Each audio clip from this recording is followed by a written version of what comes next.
Bem-vindo ao canal da Clínica Facto. Lembrando a todos que estamos nas diversas mídias, inclusive em modo Spotify. Hoje falaremos na nossa entrevista sobre imunobiológico nas doenças inflamatórias intestinais e na esofagite eosinofílica.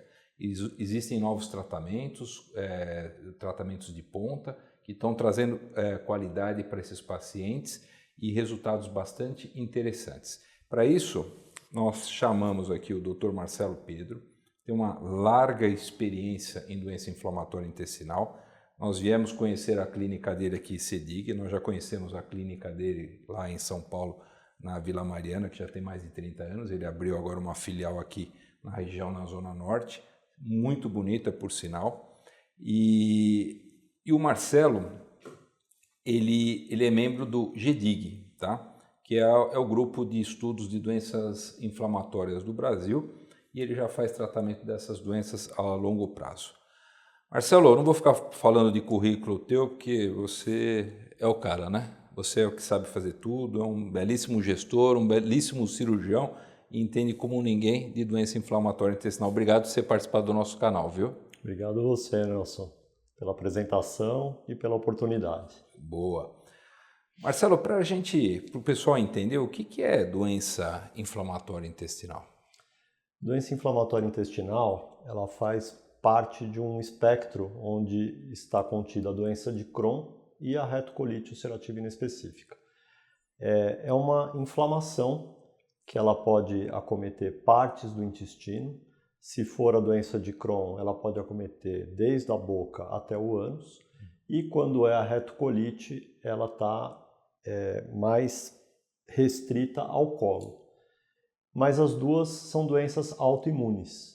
Elas são doenças que elas acontecem por um desequilíbrio do nosso sistema imunológico. Boa.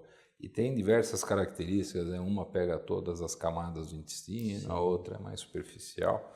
E aí, Marcelo, passou o paciente no meu consultório, eu fiz o diagnóstico, aí eu encaminhei para você, né?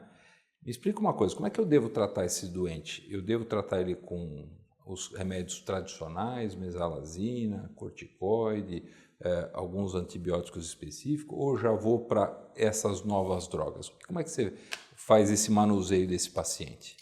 Então, o paciente com doença inflamatória intestinal, ele é um paciente bem complexo.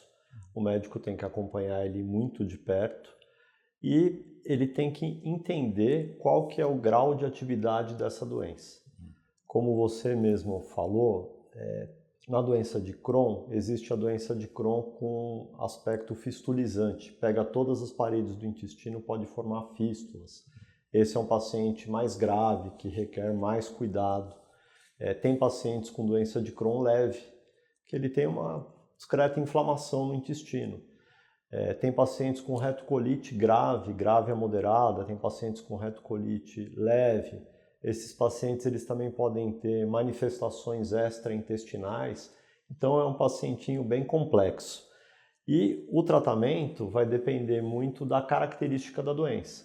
Se é um paciente que ele tem uma doença moderada a grave, com aspecto fistulizante, muitas manifestações extraintestinais, você acaba optando hoje pela terapia biológica, que a gente deve falar aí mais para frente, né? E se é um paciente que tem uma doença leve, a gente opta por outros tratamentos mais convencionais. Marcelo, e aí, assim, para as pessoas se orientarem, assim, como é que ela sabe que ela está tendo uma alteração que pode sugerir uma doença inflamatória intestinal? Olha, um dos principais sintomas da doença inflamatória intestinal é dor abdominal. Quando você tem uma dor abdominal recorrente, que você vai ao médico, passa por uma série de exames, não consegue fazer o diagnóstico, às vezes essa dor pode estar associada a uma diarreia ou não, fadiga, o paciente fica astênico, ele fica cansado, ele tem uma anemia constante.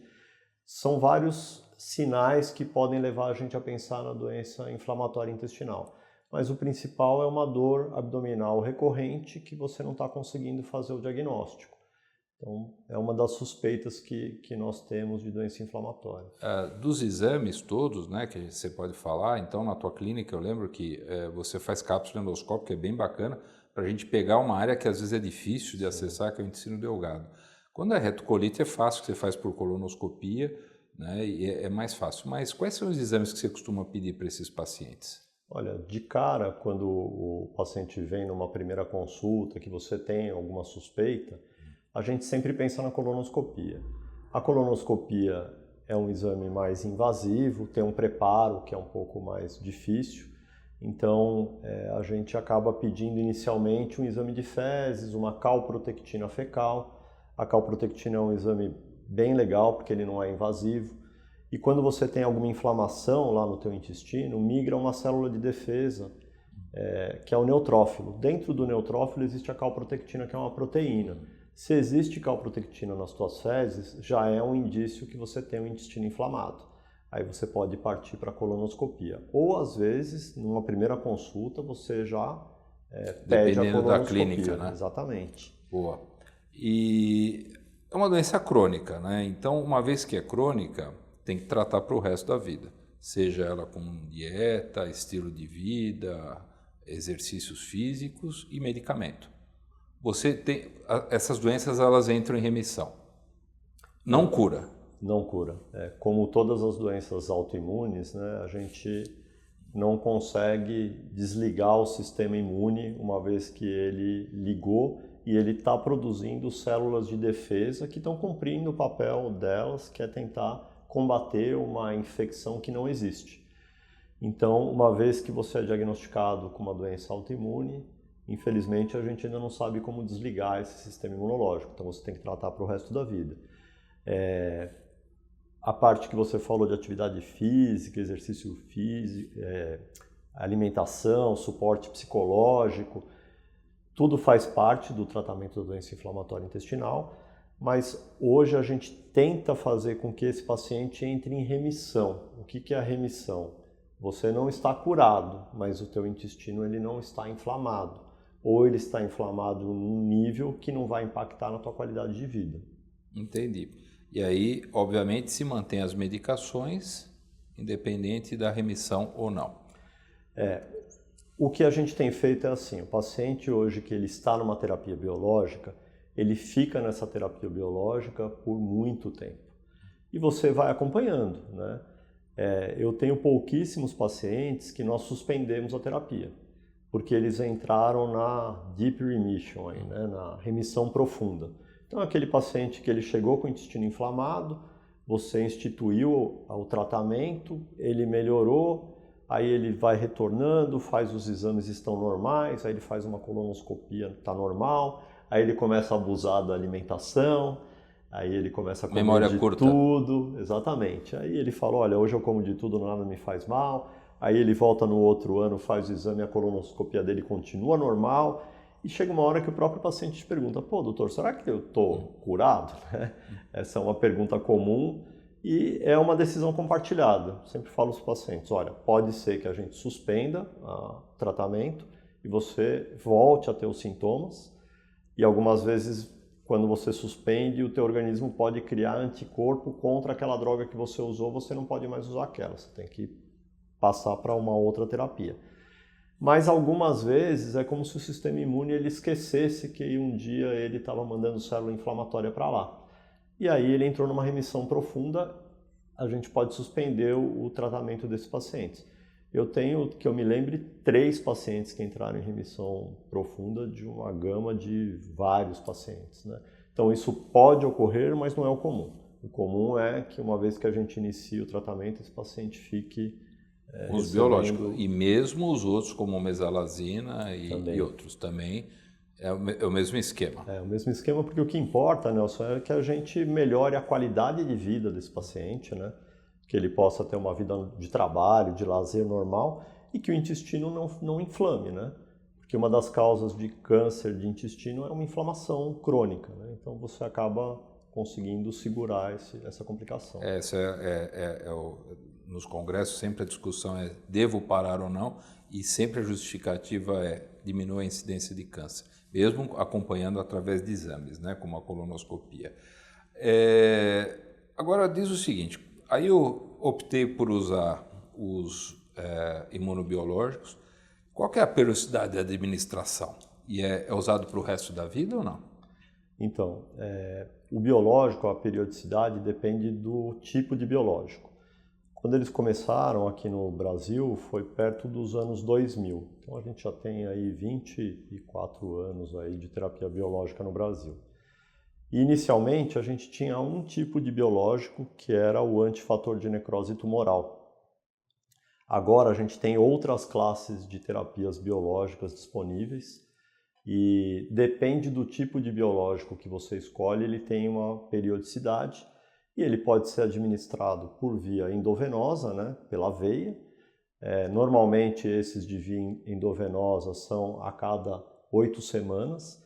Nós também temos os subcutâneos, que tem uma comodidade para o paciente, porque ele não precisa ir até uma clínica de infusão para tomar o sorinho lá com a droga, ele pode ele mesmo se aplicar, são umas canetas, né?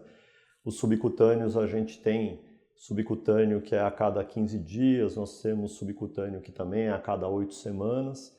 E agora, mais recentemente, nós temos os biológicos orais, que já foi um avanço na terapia biológica.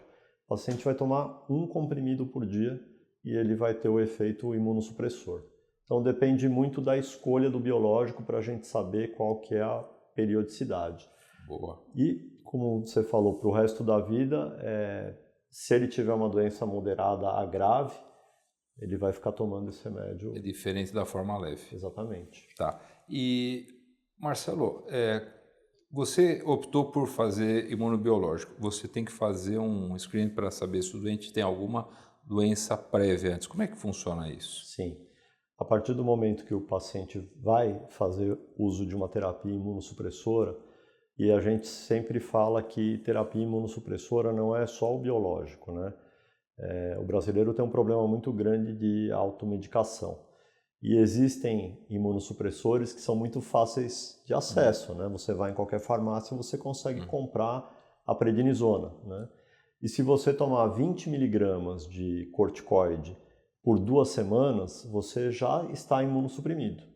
E é um remédio extremamente barato, que não precisa de receita, né? Então, os cuidados também deveriam ser feitos nos pacientes que vão tomar corticoide por muito tempo, mas a gente só lembra quando vai imunossuprimi-los com o imunobiológico, né? Ou com o imunossupressor oral, como a azatioprina, metotrexato. Mas a gente decidiu que o paciente vai tomar o biológico. O que a gente tem que fazer? Primeiro, você tem que ver se esse paciente tem alguma doença infecto-contagiosa que está lá latente. Nós moramos num país que ele é endêmico para tuberculose, então muita gente tem a tuberculose latente, então você tem que fazer um teste para ver se esse paciente não tem uma tuberculose lá adormecida, que a hora que você imunossuprimir, ela vai se manifestar. Outra coisa em relação ao HIV, mesma coisa. As hepatites, então a gente faz as sorologias aí para HIV, hepatite, faz o teste para tuberculose. E é muito importante também, antes de iniciar a imunossupressão, que esse paciente atualize a carteira vacinal. Paciente que está imunossuprimido, ele pode tomar as vacinas normais, menos as de vírus atenuado vivo. Então ele não pode tomar a vacina da febre amarela. A de dengue, que agora... A de dengue, ele não pode tomar a vacina para herpes zoster. Então, dependendo da faixa etária, você atualiza toda a carteira vacinal antes, faz os exames, né, para ver se não tem nenhuma doença infecto-contagiosa, função renal, função hepática, o básico, e aí você pode iniciar a terapia biológica. Boa. E aí, quais os efeitos colaterais a longo prazo dessas medicações? Essa é uma pergunta bem frequente dos pacientes, né? Porque quando você vai ler sobre imunossupressão, você vê que aumenta a chance de, deprimindo o teu sistema imunológico que está hiperativo, e essa é a única forma que a gente tem de controlar uma doença inflamatória intestinal moderada a grave, você aumenta a chance de desenvolver, por exemplo, um câncer, um linfoma, né? Mas os trabalhos nos mostram que os pacientes em supressão imunobiológica, eles acabam tendo a mesma chance que um paciente que não está tomando o imunobiológico. Mas é um risco sempre, né? E são pacientes que eles ficam mais suscetíveis a ter uma infecção oportunista. Então, a gente sempre fala que tem que tomar a vacina da gripe anualmente, né? Tem que tomar alguns cuidados nesse sentido. Melhorar um pouco a imunidade, mas não ativar o sistema imune. Os pacientes a gente acaba suplementando zinco, vitamina. E aí existe alguma correlação com alguma doença de leucemias, linfomas, essas coisas, não? A gente tem uma chance um pouco maior, né, desse paciente desenvolver alguma coisa. Não tem como prever. Não tem como prever. A gente sempre olha o histórico familiar também, né? Por isso que é um paciente que você tem que seguir de perto. No mínimo, esse paciente ele é visto a cada 3 ou 4 meses, independente de estar bem ou não. E posso associar com outros remédios ou tem alguma contraindicação? Estou lá tomando meu imuno e aí eu posso tomar qualquer coisa? Pode. Menos anti-inflamatórios não esteroides, mas isso não é por causa da associação do biológico. É mais por causa da própria doença inflamatória intestinal, né? Esses pacientes, quando eles fazem uso de um anti-inflamatório, uma aspirina, alguma coisa nesse sentido, piora a questão da doença inflamatória intestinal. Mas o biológico em si não tem nenhum problema de ter uma associação. Contraindicação, você já falou todas, né? Que é a doença infecto-contagiosa, o resto não tem nenhuma contraindicação. E me diz uma coisa, o SUS dá cobertura, os seguros médicos dão cobertura, né? E o que você orienta para os teus clientes que te procuram e você falou, tem que começar a fazer o tratamento? O SUS, ele dá cobertura, aliás, o Sistema Único de Saúde, ele funciona muito bem na doença inflamatória intestinal, ele cobre a maioria dos imunobiológicos, né? Menos as terapias mais novas, que elas acabam de chegar, elas têm que passar por uma comissão técnica antes para avaliar o custo-benefício, né? Para que também a conta não fique muito grande. Mas o SUS funciona direitinho, eu tenho inúmeros pacientes que retiram o medicamento na farmácia de alto custo. Muitas vezes eles não têm aonde infundir, porque os hospitais públicos estão cheios, exatamente. Aí tem várias clínicas de infusão que elas têm parceria com a indústria farmacêutica e a gente acaba infundindo e a indústria acaba nos ressarcindo essa parte. Uma parceria bacana. Exatamente. Uma parceria que todos ganham, né? E com relação às operadoras, tudo que está no rol da Agência Nacional de Saúde Suplementar, a operadora é obrigada a cobrir. Então, se você prescrever um imunobiológico para o seu paciente, a operadora vai ter que cobrir.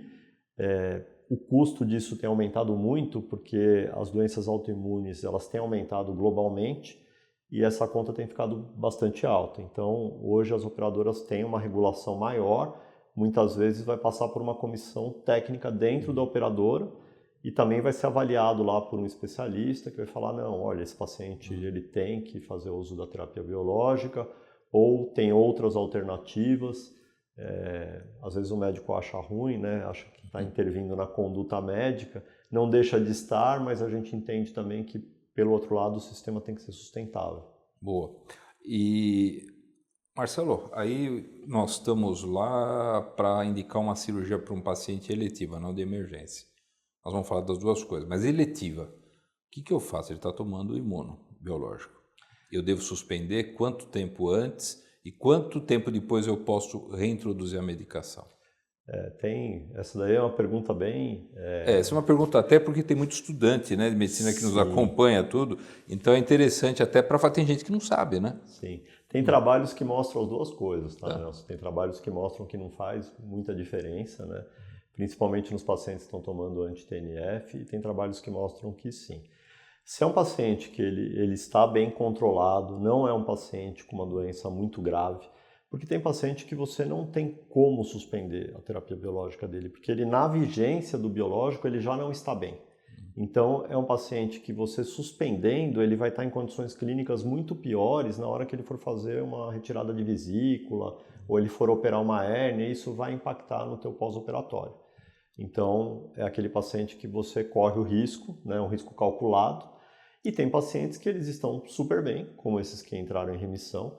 A gente suspende 2 ciclos antes da cirurgia e reintroduz um mês após o pós-operatório, né? Que aí você não corre risco. Mas tudo tem que ser pesado caso a caso e essa decisão ela tem que ser discutida entre o cirurgião e o médico que está acompanhando o paciente com doença inflamatória, sabe? Conversar, né? Marcelo, eu vou operar aqui a vesícula do paciente tal. Você acha que dá para suspender o biológico dele? Então, depende muito de como ele tem a doença clinicamente. Se é um paciente muito grave e que ele não está tão estável, você acaba não suspendendo. De emergência não tem jeito. De emergência não tem Aí jeito. ampliar o espectro de antibióticos, tratá-lo como imunodeprimido. Exatamente. Boa. Marcelo, acho que a gente abordou de uma maneira, a ideia não era falar sobre doença inflamatória, mas falar das modernidades dos imunobiológicos, que são uma alternativa. A gente vê abusos na indicação e às vezes até por desconhecimento ou por tentar ajudar o paciente, mas existe o A, B, C, existe o caminho a ser seguido e aqueles que já pulam porque realmente precisam. Isso você foi bem claro, acho que essa é a grande jogada e remédio tem seus efeitos colaterais e o médico tem que pôr numa balança, né? Eu acho que isso é uma coisa muito preocupante que a gente às vezes vê que as pessoas não pensam nisso. Vamos falar de outro tema aqui, que é uma coisa que a gente viu, a gente estava na Suécia junto, né? Verdade.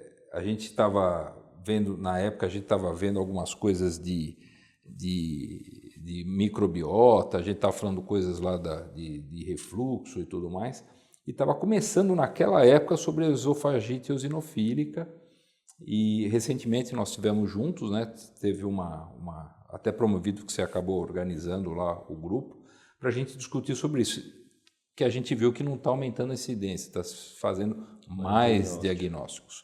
Então, fala um pouquinho de esofagite eosinofílica e os novos tratamentos com imunobiológico.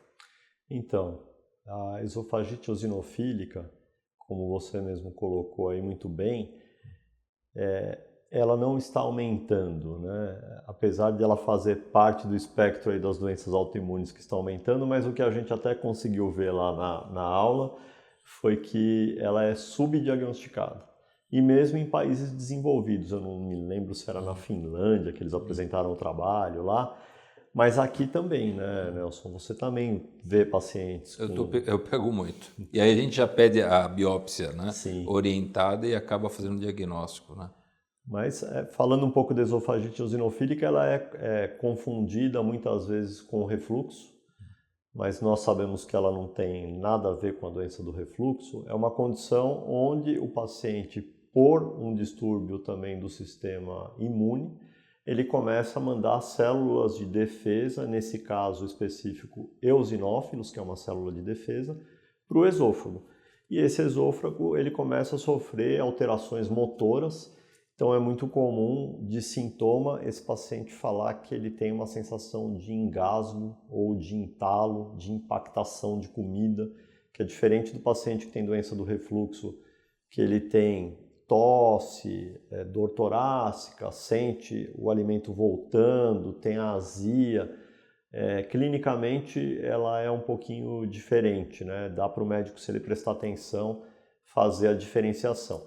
E o diagnóstico, como você mesmo falou, é feito por endoscopia, só que o médico tem que solicitar nessa endoscopia que sejam feitas biópsias do esôfago. Tem um protocolo, que até apareceu na aula, que são 8 biópsias do esôfago. Né? Em 3 planos, né? 4 biópsias aqui proximais, né? Sempre tomando cuidado para não fazer essa biópsia do esôfago proximal, porque pode pegar alguma inervação e o paciente ficar com dor. E 4 biópsias distais, né? Então são 8 biópsias. E ali, se constar uma quantidade alterada de eosinófilos, você acaba fazendo o diagnóstico. E também, como na doença inflamatória, a esofagite eosinofílica ela tem graus. Tem o paciente que tem a doença mais leve, moderada, grave e gravíssima. Com relação às terapias, quando esse paciente tem a doença grave e gravíssima, hoje existem também os biológicos, a maioria é subcutâneo, eles funcionam super bem. É uma terapia que também tem um custo elevado, né? Mas é um paciente que, se ele não for tratado, além de impactar muito na qualidade de vida dele, ele vai ter complicações muito sérias no esôfago, com estenoses, úlceras e às vezes até perfurações, que podem trazer riscos muito grandes à saúde. Então, tudo isso tem que ser pesado, né? quando você vai indicar uma terapia biológica para um paciente com esofagite eosinofílica ou quando você vai tratá-lo com um puff de corticoide ou também tentar investigar se ele tem alguma alergia alimentar que está levando à migração de eosinófilo. Mas hoje a terapia de ponta para o tratamento da esofagite eosinofílica moderada a grave são também os biológicos. Inicialmente a gente começa com essa medicação com corticoide tópico, a gente faz um preparo, né, para que aquilo grude, né, no esôfago, e é o contato do alimento, não é aquele exame de sangue que a gente faz para ver se o dente tem alergia, é o contato direto do alimento no local da mucosa do esôfago. E a gente tem que tratar antes que tenha a sequela, porque aí depois nós vamos tratar a doença e a sequela, que não é uma coisa legal. E é caro, hein? É caro. É caro. E aí não está aprovado no rol da ANS, e aí é outro problema. Normal. O que nós vimos é que o custo ele pode chegar até a R$50 mil por mês desse tratamento. É um custo bem elevado. São 2 ampolas por mês, né? Ele faz, na verdade, uma injeção subcutânea por semana. Uma caixa vem 2 ampolas, ele usa 2 caixas, né? Então ele aplica uma injeçãozinha subcutânea por semana. Então fica um valor realmente muito elevado, ele ainda não está disponível no SUS, esse medicamento, né? E como ele não está no rol da ANS, também não tem a obrigatoriedade de tratamento pela operadora. E aí o paciente ele fica naquela encruzilhada ali que ele precisa ser tratado, mas é muito difícil pela questão de custo. Existia aquele tratamento, né? Você se lembra que você punha os alimentos, aí tirava tudo. Tirando, exatamente. E aí dava um tempo, repetia a endoscopia, fazia as biópsias seriadas. Não deu eosinófilo, opa, então não é esse. Era que nem uma coisa de detetive. Exatamente. Até chegar, que normalmente amendoim, clara de ovo, é isso, né? Glúten, e assim vai, né? Exatamente. Tá. É uma alternativa para situações para quem não tem condições ou enquanto não tiver aprovação, acho que é uma alternativa. Alguma dica mais para a gente encerrar? Porque se eu ficar aqui, você vai ficar falando horas, né? A gente adora doença inflamatória. E aí? Eu tenho uma dica, né? Principalmente você falou para os colegas, né? Às vezes alguém que está começando a tratar doença inflamatória, que você falou da cápsula endoscópica. Essa é uma terapia que hoje ela está bem acessível, ela já custou muito caro, a tecnologia com o passar do tempo ela vai barateando, né? E algumas vezes o paciente faz exames de imagem, faz tomografia, faz uma tomografia específica para olhar o intestino que se chama enterotomografia ou enterorressonância, o exame vem normal, ele faz endoscopia, faz colonoscopia, o exame vem normal. E, na verdade, esse paciente ele tem uma doença de Crohn que nesses exames de imagem, tomografias e ressonância a gente não consegue ver. Então, como a gente acaba fazendo bastante cápsula, nós temos esse ano só 10 pacientes que estavam com doença de Crohn e sem diagnóstico. E aí ele faz a cápsula endoscópica, você vê lá as úlceras aftoides e tal, e você consegue tratar esse paciente. Lembrando que é uma cápsula que vai tirando fotos, né? Que ela pode ser ingerida ou levada por endoscopia. Tem uma aqui. Que aí depois nós vamos gravar e mostrar para a turma como é que faz. E a pergunta, sempre que você já fez vários diagnósticos com essa cápsula endoscópica que eu te mandei, inclusive 2 eram Crohn's, essa cápsula é eliminada, a preocupação, será que filma tudo? Não, tem uma hora que acaba, né? A bateria, tudo, e você elimina nas fezes, é isso? Exatamente. Boa. A gente tem a cápsula que você ingere, o paciente tem que ficar com cinturão e com gravadora, tiracolo. Um pager, e né? A cápsula agora ela evoluiu, então agora as imagens elas ficam retidas na própria cápsula. O paciente engole a cápsula e ele vai trabalhar, ele vai fazer natação, ele vai fazer o que for, né? E ela vai fotografando, vai guardando as imagens dentro da própria cápsula, ela faz de 30 a 50 mil fotos em resolução 4K. Nossa. A hora que o paciente vai evacuar, vai junto um cestinho de silicone que ele coloca no vaso. A hora que ele evacua, a cápsula cai lá, ele joga uma água, tem um bastãozinho de acrílico que ele encosta na cápsula, coloca dentro de um frasquinho, manda pra a gente faz o download das imagens.